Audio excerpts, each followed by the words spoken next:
వ్యవసాయ రుణాల మాఫీ ప్రక్రియపై తెలంగాణ ప్రభుత్వం కసరత్తు ముమ్మరం చేస్తుంది. ముఖ్యమంత్రి రేవంత్ ప్రతిష్టాత్మకంగా భావిస్తుండటంతో 6 సరే ఆగస్టు 15లోగా రైతులకు రుణమాఫీ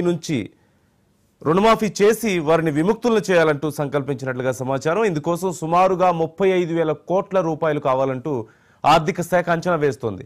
ఈ మేరకు నిధుల సమీకరణ ప్రక్రియను ప్రభుత్వం వేగవంతం చేసింది. ఇందుకోసం ఉన్నటువంటి అన్ని మార్గాలను కూడా అన్వేషించాలంటూ సీఎం ఉన్నతాధికారులను ఆదేశించారు.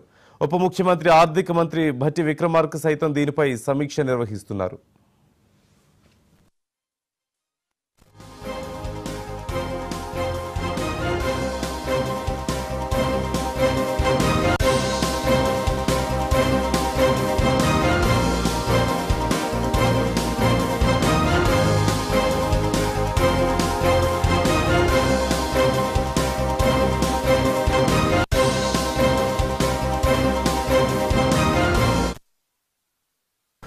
వ్యవసాయ రుణాల మాఫీ ప్రక్రియపై తెలంగాణ ప్రభుత్వం కసరత్తు ముమ్మరం చేస్తోంది.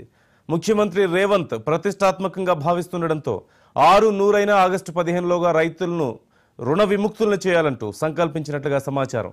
ఇందుకోసం సుమారు 35,000 కోట్ల రూపాయలు కావాలంటూ ఆర్థిక శాఖ అంచనా వేస్తోంది. ఆ మేరకు నిధుల సమీకరణ ప్రక్రియను ప్రభుత్వం వేగవంతం చేసింది. ఇందుకోసం ఉన్నటువంటి అన్ని మార్గాలను అన్వేషించాలంటూ సీఎం ఉన్నతాధికారులను ఆదేశించారు.